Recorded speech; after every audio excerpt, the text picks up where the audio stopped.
Chapter 1. Ireland's Story. There are many different Irelands. One Ireland is a country with beautiful high mountains, big empty beaches, long deep rivers. People go there to fish and swim and walk. They love Ireland because it is so quiet and because the Irish people are so nice and friendly. Another Ireland is a country of stories and music. Most Irish people can sing, and many famous musicians are Irish. A lot of the most famous writers in the English language are Irish too. But some people in Ireland speak only or mostly Irish. Now look again at Ireland. It is not only a quiet, beautiful, friendly place. It is also a country of blood, bombs, and death. Between 1968 and 1998, thousands of people in Northern Ireland died. But most Irish people are not interested in bombs and guns.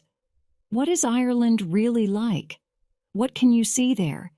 And what happened hundreds of years ago in Irish history? Turn the page to begin reading Ireland's story. Chapter 2. Around the Island. Ireland is an island like a plate. It is higher on the outside than in the center.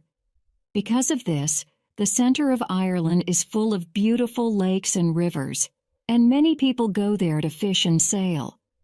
Ireland's largest lake is Lough Neagh. Its longest river, the Shannon, is 260 kilometers long. It goes through many small lakes and two large ones, Lough Ree and Lough Derg. Most of Ireland's mountains are near the outside of the plate, near the sea. They are not very high. The highest is Carrantoo Hill, 1,040 meters, in the southwest. But they are beautiful and good places for walks. At the cliffs of Moher, in the west, you can look 200 meters straight down into the sea. The Giant's Causeway, in the north, is made of strange rocks, 2 meters tall, with 6 sides. There are hundreds of small islands in the sea around Ireland. On the Aran Islands, in the west, most people speak Irish, not English. Life has changed very little here in 100 years. Much of the north and west of Ireland is very beautiful.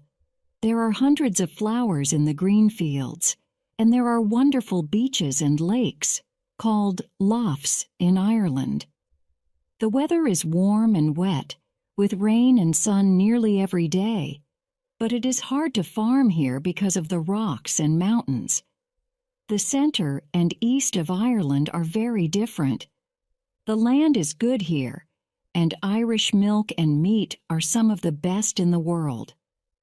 Farming is one of the most important jobs in Ireland. Thousands of horses live here too.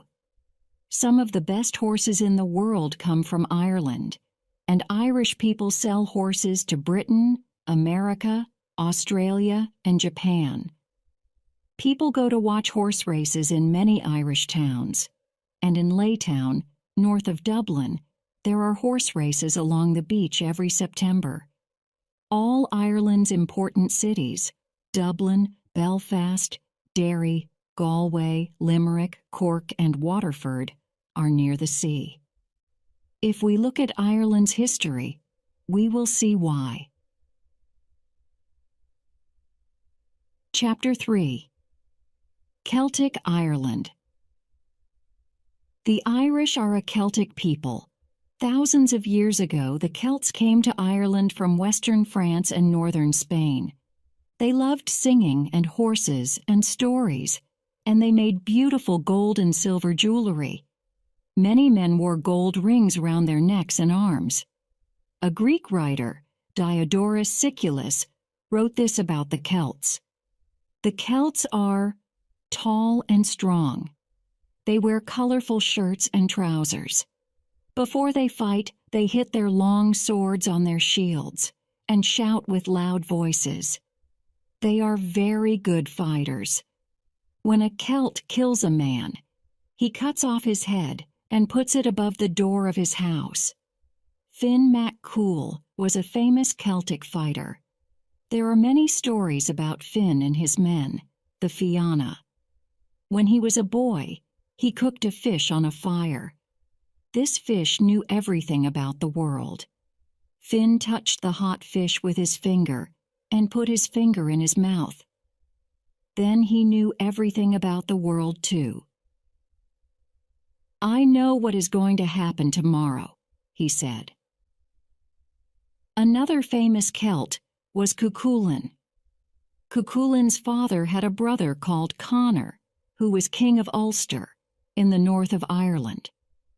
Connor had a big, dangerous dog which killed many men. Cuchulainn liked to play a Celtic game called hurling. In hurling, the players can carry a small hard ball in their hands and also hit it with a stick. One day, when Cuchulainn was a boy, Connor called everyone into his house to eat. But Cuchulainn and his friends wanted to finish their game of hurling, so they stayed outside. Connor's dog came out of the house, attacked. He young boys and tried to kill them, but Cuchulainn hit the hurling ball into the dog's mouth and then killed it with his stick. A big fighting dog is called a hound, and so after this, Cuchulainn was called the Hound of Ulster. Celtic games, like hurling, are very popular in Ireland today. Irish people play the Celtic game called Gaelic football. In Gaelic football, the players can use their feet and hands. Celtic stories and music are popular too. There are many Celtic rock bands. One of them is called Finn mac Cool, and some people in Ireland speak the Celtic language called Irish. Irish is very different from English. For example, the Irish for tree is craw, and the word for woman is bean. But Celtic people in Wales, Scotland, Western France, and Northern Spain have languages very like Irish. 100 years ago, Irish was nearly a dead language. Most Irish people spoke English, and only the poor people in the west of Ireland spoke Irish. No one taught Irish in schools. Most Irish people speak English today, too. But many children learn Irish at school, and many older people in Dublin and Belfast learn it, too. They can listen to the Irish language radio station, Radio na Gaeltachta, and watch Irish language television on TG4. The Irish language is popular again. Chapter 4. St. Patrick, the Church, and the Vikings. In 401, some Irishmen came to Britain. They took many people back to Ireland and sold them. One of these people was Patrick, who was only 16. For 6 years, young Patrick worked with sheep on a farm. Then, when he was 22, he ran away to France. He learned about God from monks at a school in a French monastery. In 432, he went back to Ireland to teach the Irish about God. The Irish kings listened to him, and he built an important church in Armagh. 100 years later, Ireland was one of the most important Christian countries in Europe, with beautiful churches and monasteries everywhere. Irish writers wrote famous, important books like the Book of Kells, which you can see in Dublin today, and there are pictures of St. Patrick in many Irish churches. Another Irish churchman, called Brendan, sailed to Scotland, Iceland, Greenland, and America in a small leather boat. Some people said that this was not possible, but in 1976, an Englishman, Tim Severin, built a leather boat called Brendan and sailed it from Ireland to Iceland and America. You can see the Brendan at Craigownawan in County Clare in the west of Ireland. There were many beautiful, expensive things in the Irish churches and monasteries, and Norwegian Vikings came to Ireland to steal them and kill the monks. Because of this, the monks built tall, round towers beside their monasteries. When the Vikings came, the monks ran into the towers to hide. You can see these towers in Irish villages today. One of the most interesting Irish monasteries is on Skellig Michael. It is an island in the Atlantic 16 kilometers southwest of Ireland. It is a beautiful, windy place. The island is 240 meters high, and in bad weather no boats can get there. There is no danger here, the Irish monks thought. But they were wrong. In 824, Vikings came in their longships to attack Skellig Michael too. But some Vikings came to Ireland to stay. They built towns by the sea: Dublin, Cork, Waterford, and Limerick. The Celts liked to live in the country, but the Vikings lived in towns. Some of the Vikings married Celts and learned the Celtic language. The Vikings came to the north of Ireland too. One day, 2 different Viking ships came to a beautiful place in Ulster. Both groups of Vikings wanted to stay there and build a town, but there were too many of them. The 2 groups of Vikings looked at each other angrily. "We must fight," said a Viking from the first ship. "The winners will live and keep the land, and the losers will die." "No," said a man from the second ship. "I have a better idea. Let's race to the beach in our ships. The first man who holds the land in his hand can keep it. His people can stay, and the others must leave." So the 2 ships raced towards the beach. One man stood at the front of each ship, ready to jump down to the beach. Then one ship went in front of the other. The man in the first ship looked back at the second ship and laughed. "We're going to win," he said. "This land will belong to us." "No, it won't," said the man in the second ship angrily. "You will never win, never." Suddenly, he took out his sword and cut off his hand with it. Then he threw the hand over the heads of the men in the first ship. The hand fell on the beach, and its bloody fingers closed on the land. "This is our land," said the man with one hand. "It will never belong to you. Never, never, never." That is the story of the Red Hand of Ulster. You can see the red hand on the flags of Northern Ireland. To learn why it is so important, we need to learn a little more about Irish history. Chapter 5. The English come to Ireland. 1,000 years ago, Ireland had many kings, and they often fought each other. In 1152, one Irish king, Dermot MacMurrough, attacked another Irish king, Tiernan O'Rourke, and took his wife. Tiernan O'Rourke was the friend of a third king, Rory O'Connor. In 1166, Rory O'Connor was made king of all Ireland.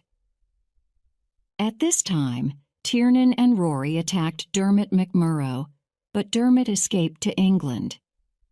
Dermot then asked the King of England, Henry II, to help him to fight Rory and Tiernan.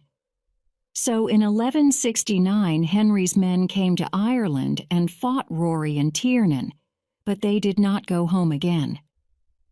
They took more and more of the land for themselves. They built cities by the sea and big castles. Henry called himself King of England and Ireland. But not all the Irish were happy about this. For the next 400 years, English kings tried to rule Ireland from Dublin, but it was very difficult. The Irish did not listen to the King of England. He was too far away. In 1536, the English church changed from Catholic to Protestant. So England was a Protestant country, but Ireland was still Catholic. For the Protestant English, their king was the most important man in the church, but for the Catholic Irish, the most important man was the Pope. the leader of the Catholic Church, in Rome. There was a lot of fighting in Ireland about this, and usually the English won. The kings of England took more land from the Catholic Irish and gave it to Protestant Englishmen and Scotsmen. This plan was called the Plantation of Ulster, because much of the land was in Ulster, in the north of Ireland. Englishmen from London built a new town in a place called Derry and called it Londonderry. The Catholic Irish were angry about this and wanted their land back. In 1641, the Catholics attacked the Protestants in Ulster. They took their houses and clothes and killed thousands of people. 8 years later, in 1649, Oliver Cromwell took an English army to Ireland. Cromwell was the leader of the English after the death of King Charles I. The English soldiers killed thousands of Catholics in a town called Drogheda. In 1685, the people of England and Scotland got a new king, James II. He was a Catholic, and he was not very popular. Many people wanted a different king, and in 1688, William of Orange, a Dutch Protestant, came to England. He was married to James's daughter Mary, and he wanted to be King of England, Scotland, and Ireland. In those three countries, people who wanted James to be king fought against people who wanted William to be king. Most of James's friends were Catholics in Ireland. With his help, they tried to get their land back again. They got most of it, but they could not get Londonderry. When they attacked it, the Protestants ran inside the city walls and closed the gates. For 105 days, the Catholic soldiers tried to get inside and kill them. The Protestants were cold and afraid and hungry. They ate cats and dogs and horses, but they did not open the gates. 15,000 people died during this time, which was called the Siege of Derry. At last, 3 Protestant ships came to Londonderry with food and soldiers, and the siege was over. After that, the new Protestant English king, William of Orange, won 2 very important battles against the Catholics: the Battle of the Boyne in 1690 and the Battle of Aughrim in 1691. The Catholic Irish didn't fight a big battle again for 100 years. So for the next 100 years, life was very difficult for the Catholic Irish. Keeping their land or going to Catholic schools or Catholic churches was very difficult, and they could not speak or vote in Parliament. All the important people in Ireland were Protestants, and all the big, beautiful houses and the best farms belonged to Protestants. In most countries, people read about history in books.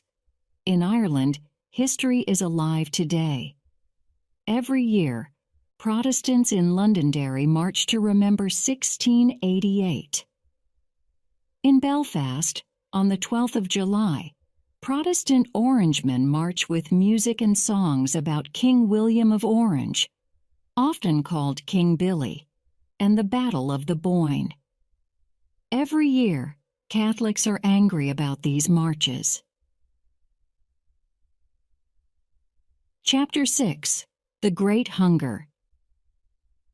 In 1795 and 1798, the Irish, with the help of French ships and soldiers, fought the British. But the British won, and many Irishmen, mostly Catholics, were killed. 3 years later, in 1801, the Act of Union made Ireland and Britain one country, with one parliament in London. For 100 years after this, Catholic Irishmen, called nationalists, wanted to change the Act of Union, and Protestants, called unionists, wanted to keep it. At this time, in the west of Ireland, many poor Catholics lived on very small farms. They had very little money, and often they had only potatoes to eat. The poor, stony land was not good for many things, but it was good for potatoes. But in the 1840s, something killed the potatoes. One day they were fine, and then suddenly they were black and dead. The poor Irish farmers and their families had nothing to eat. Thousands of them died, and many more went on ships to America to find a new and better life. Some rich Protestants were happy when the poor farmers started to leave. They wanted to keep cows on their land, so they asked the ships to take the poor people away from Ireland to America. But hundreds of people died on the ships too. When the Irish people came to America, they lived in big cities, like New York. Every year on St. Patrick's Day, thousands of Americans march through New York and remember how Irish people died because there was no food. It is the biggest St. Patrick's Day parade in the world because so many Irish people live in America. When these poor Irish people died, the Irish language nearly died with them. Most Catholic churchmen spoke English, and the government told Irish teachers to use English in school. Only poor people spoke Irish. Irish is not important, the teachers and churchmen said. They thought that speaking English was more modern, but some people thought that this was wrong. In 1893, a group of Irish writers tried to help the Irish language. Irish is the language of the Irish people, they said. Many countries have a language, games, music, and stories that belong to them. We must have those things too. A lot of people agreed with them. These people called themselves Sinn Féin, which is Irish for we ourselves. At first, the people in Sinn Féin were only interested in Irish language, music, and games. But later, they began to think about other things too. We don't want to belong to Britain, they said. We want Ireland to be a free country. Chapter 7.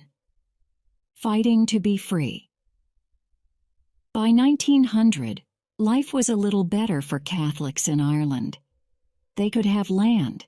They could vote and speak in Parliament. They had Catholic schools and churches. But most Catholics were very poor, and every year thousands of them went to America or Britain to look for work. Catholic Irish nationalists wanted to end the Act of Union. They wanted an Irish Parliament to decide about things in Ireland. But the Protestants did not want to give it to them. And not for the first time, they were ready to fight for the things that they wanted.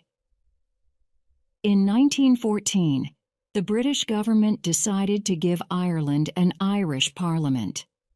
Ireland will still belong to Britain, they said. But the Irish Parliament will decide on Irish things, like Irish schools, roads, and police. Most Irish nationalists were happy about this, but the Protestant Unionists were angry. Most Protestants lived in Northern Ireland near Belfast.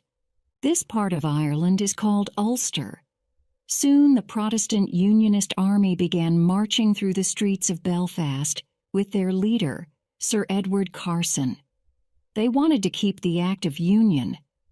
Ulster will fight, they said, and Ulster will be right. The British government did not know what to do. They wanted to give Ireland a parliament, but they did not want to fight the Unionists. But then, in 1914, the First World War started. Most of the Protestant Unionists, and many thousands of Irish Catholics, went with the British Army to fight against Germany. But many Irish nationalists stayed in Ireland. We don't want to fight the Germans, they said. We want the British to leave Ireland. Perhaps the Germans can help us. In 1916, a group of Irish nationalists, mostly Catholics, decided to fight for a free Ireland. They were interested in Irish music, Irish history, the Irish language, and Irish games. But now they bought guns in Germany and tried to bring them to Ireland in a German ship. Their leader, Patrick Pearse, wanted much more than an Irish parliament. He wanted Ireland to be free from Britain. On Easter Monday, 1916, Pearse and his men went into the post office in the middle of Dublin. Pearse walked to the door. "Irishmen and Irishwomen," he said, "Ireland belongs to the Irish people. Today Ireland is a free country." But the British did not agree. For 6 long days there was a battle in Dublin, and many men died. After the battle, the government said that Pearse and 14 other important men had to die, and they died in prison. Nearly 2,000 other Sinn Féin men went to prison. Easter Monday 1916 was a very important day in Irish history. After that day, everything was different. In his poem Easter 1916, the Irish writer William Butler Yeats wrote, "All changed, changed utterly. A terrible beauty is born." In 1919, Sinn Féin started to fight the British again. The Sinn Féin army was called the Irish Republican Army, or IRA. From 1919 to 1921, the IRA killed hundreds of policemen and soldiers, and the police and soldiers killed hundreds of IRA men too. In Dublin, there were IRA men and women everywhere, but it was very hard for the British soldiers to find them. The IRA leader was Michael Collins, but the British government didn't even have a photo of him.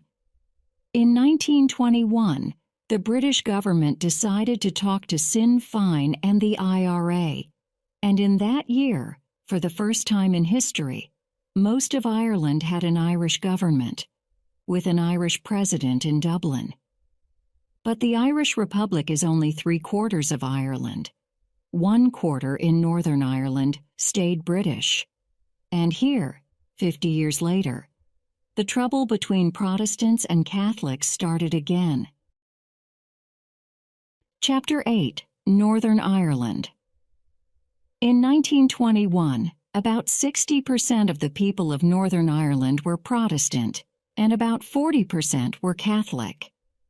Today the numbers are about 53% and 40%. Most of the Protestants want to be British, and most of the Catholics want to be Irish. Hundreds of people have died because of this.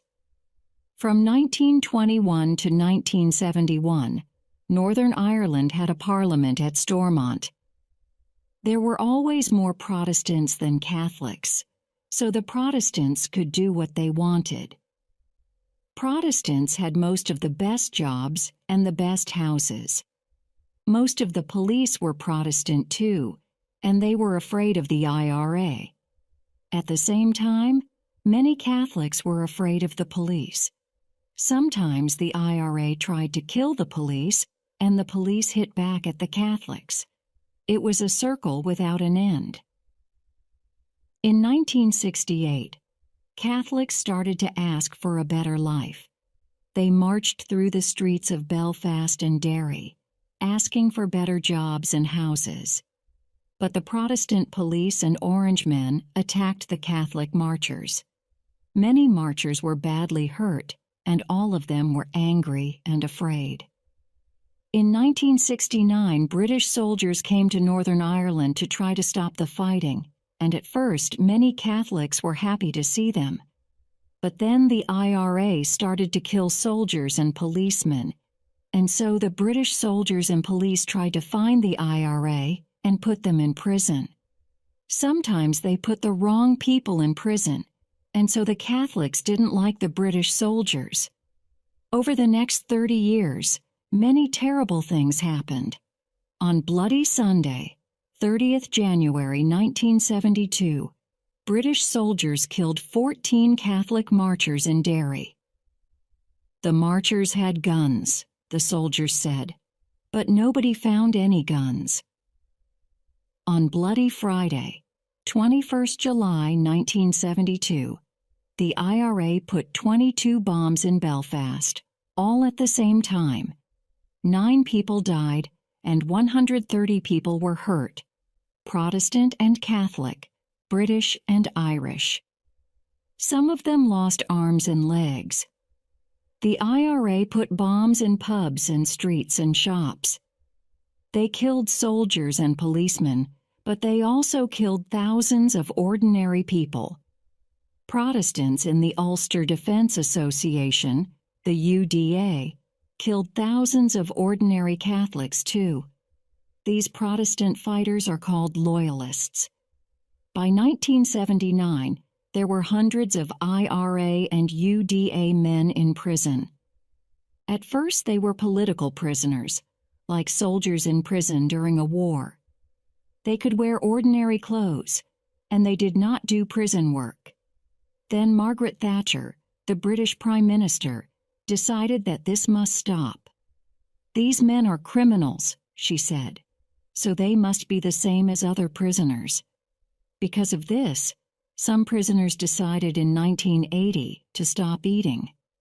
They drank water, but they did not eat. Day after day, they got thinner and thinner.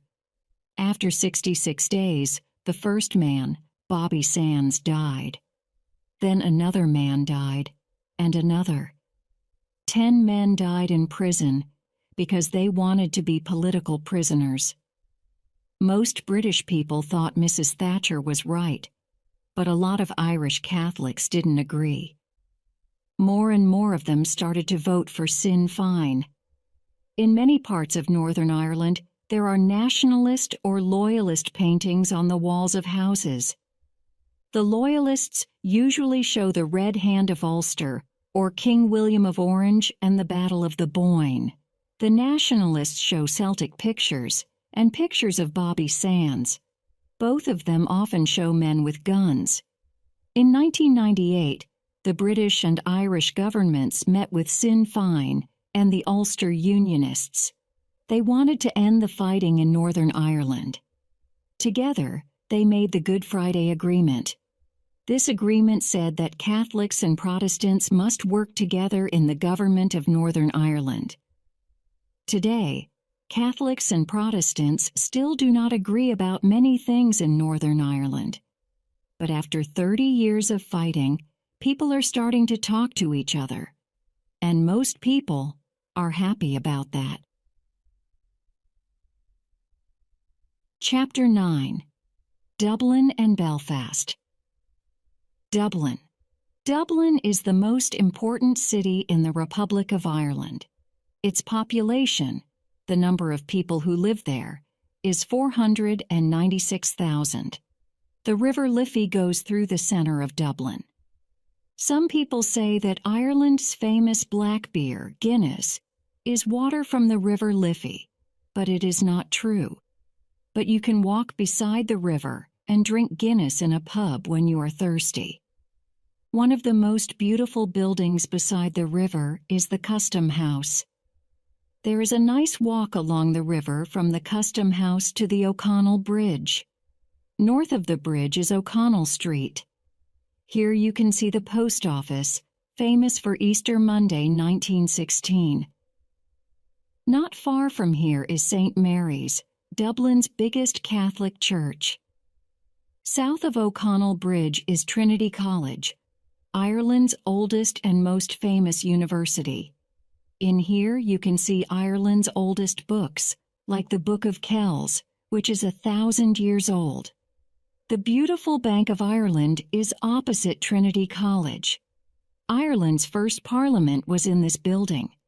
Near Trinity College you can see the famous statue of Molly Malone.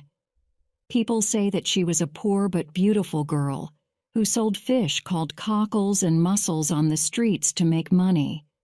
But sadly, she died when she was still young. There is a famous Irish song about Molly. In Dublin's fair city, where the girls are so pretty, I first set my eyes on sweet Molly Malone, as she wheeled her wheelbarrow down streets broad and narrow, singing cockles and mussels alive, alive, oh. Some of Ireland's best town houses are in Merrion Square. Many of Ireland's most famous writers, soldiers, and leaders lived here.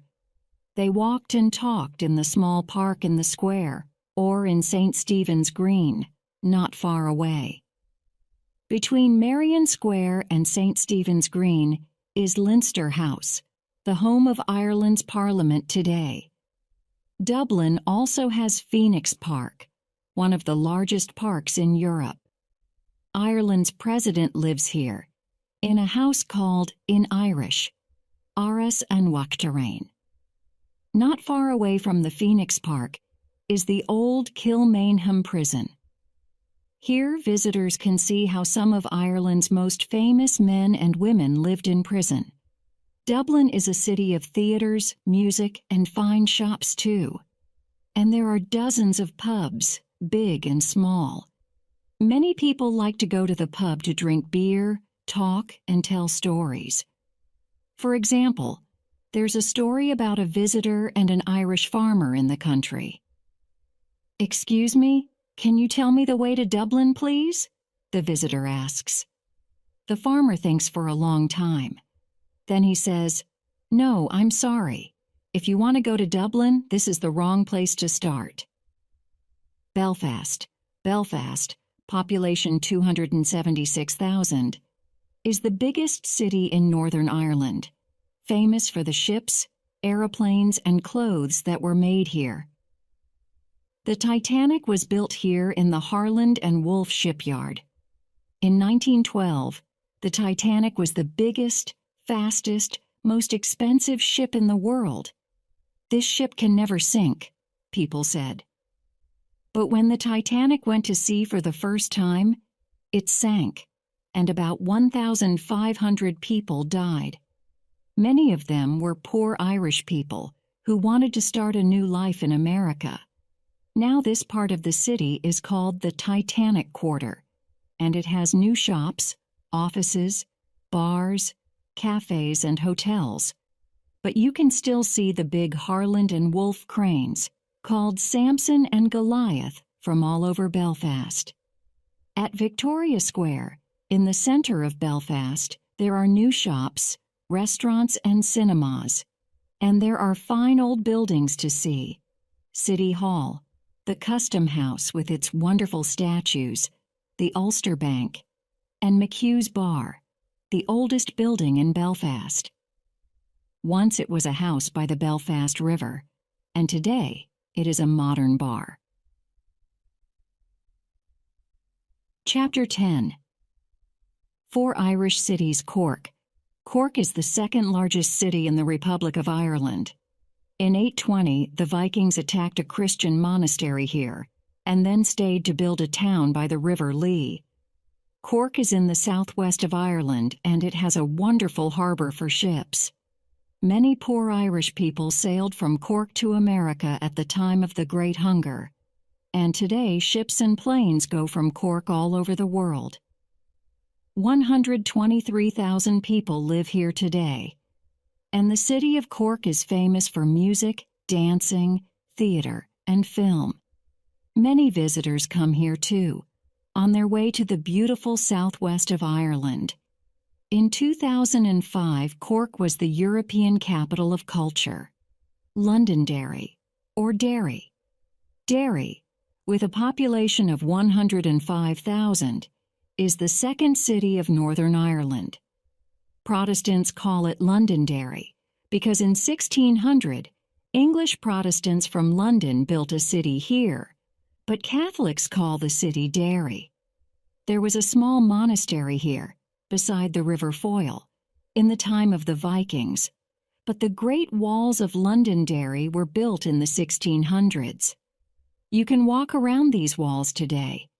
They are 1.5 kilometers long and nearly 6 meters wide. The old guns from the Siege of Derry are still there on the walls. But many people want to forget the battles of the past. In the last week of October, thousands of people come to Derry for the Halloween festival. There is music, theater, and a big parade in the biggest street party in Ireland. Galway. Galway, population 65,800, is in the west of Ireland, at the mouth of the River Corrib. In this part of the country, the Irish language is very strong, and you will see it and hear it everywhere. It is a center for Irish music, singing and dance, and there is an Irish language theater in Galway, too. From Galway, you can visit Connemara, with its beautiful wild lakes and mountains. The Aran Islands are close by, too. People speak Irish here, and many visitors like to come to these wild, lonely islands to hear Irish music in the pubs and see the difficult life of the islanders. Waterford. Waterford, population 45,000, is in the southeast of Ireland. It was Ireland's first city. The Vikings came here in the 850s, and they came back in 914 to make the city.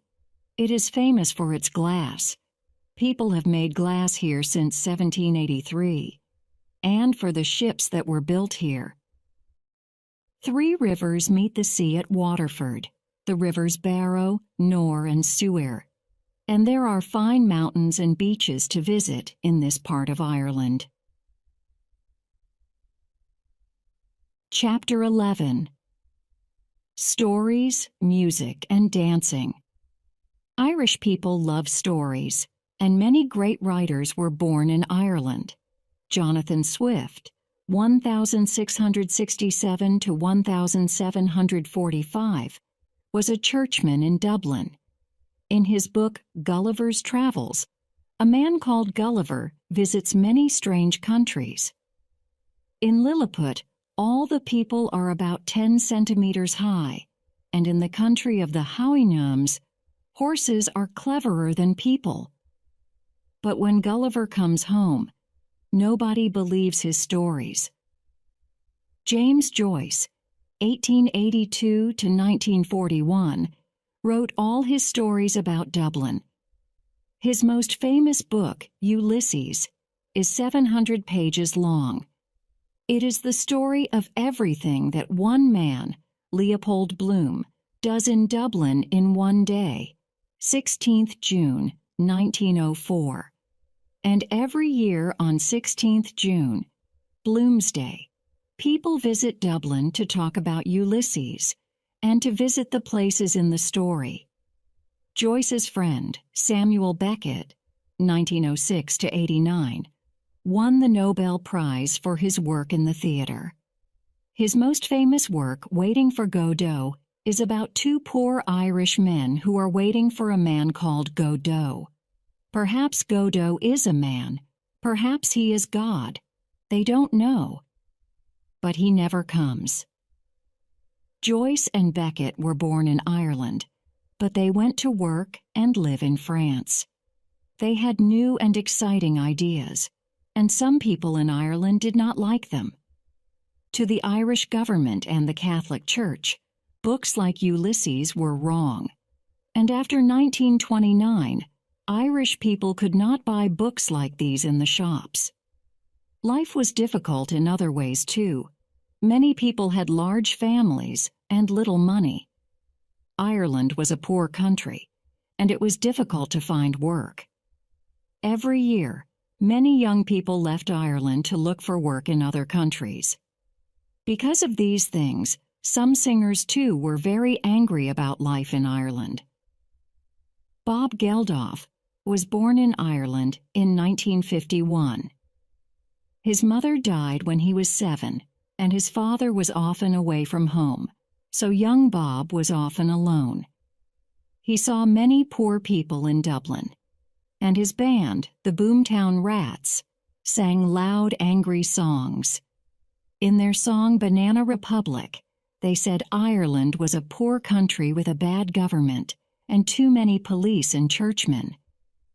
Everywhere I go now, and everywhere I see the black and blue uniforms, police and priests, Bob Geldof wanted to change the world.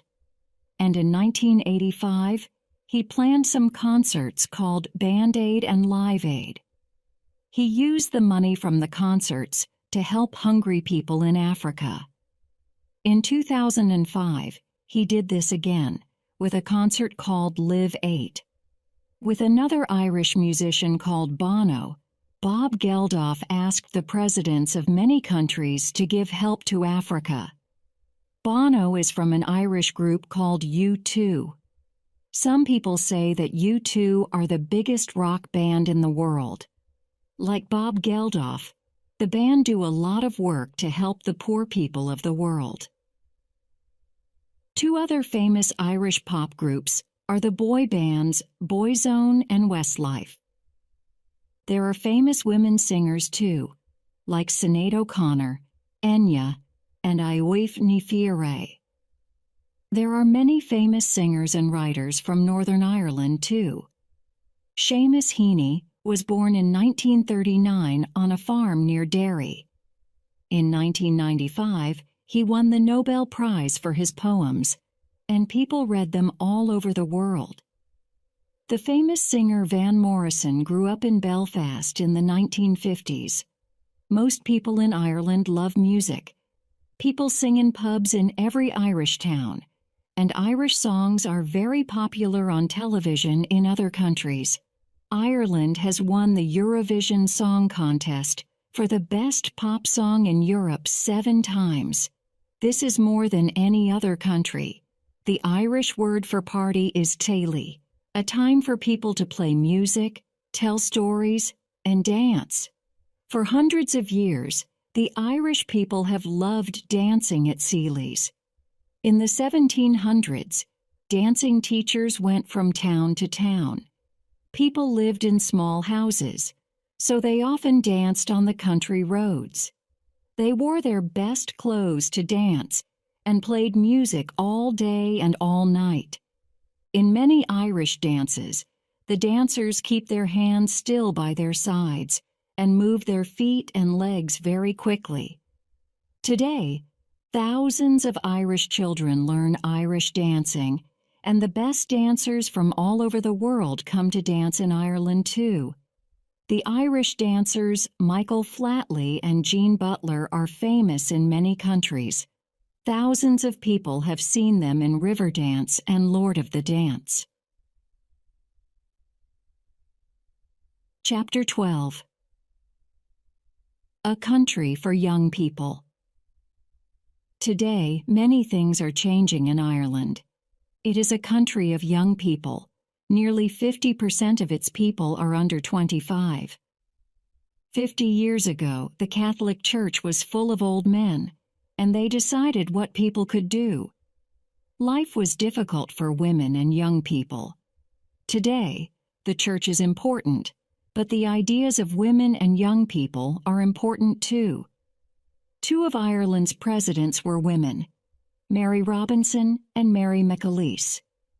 For Ireland's young people, the future is about pop music and computers, as well as farming and horses. Ireland is a part of the European Union, and most Irish people are very happy about this. Ireland is not a poor country anymore. A lot of business people come to Ireland and build factories. Now, perhaps 10% of Ireland's population are people who have come from other countries to find work there. Many come from Poland and other countries in Eastern Europe, and others come from China and countries in Africa. Today, young Irish people do not have to leave their country to find work. They can find work at home. Ireland is an interesting, exciting place for young people. But of course, there are always problems. There is more crime in Ireland than before, and in Northern Ireland, the problems are not over. Every year, the Protestant Unionists march through the streets with their music. "We will always be British," they say, and they sing about William of Orange. "The British must leave Ireland," say the Catholic nationalists in Sinn Féin. The Unionists and the nationalists cannot both have what they want. Here, history helps no one. But most Irish people, in the north and south of Ireland do not want bombs, guns, and fighting. They want to enjoy life. They want people to visit their island, to walk in their beautiful mountains, fish in their quiet rivers, drink and sing and laugh in their pubs, dance at their sealies, and most important of all, to talk. Most of the time, the Irish are the friendliest people in Europe, and the three most important words in the Irish language are Céad Mile Failte, 100,000 welcomes.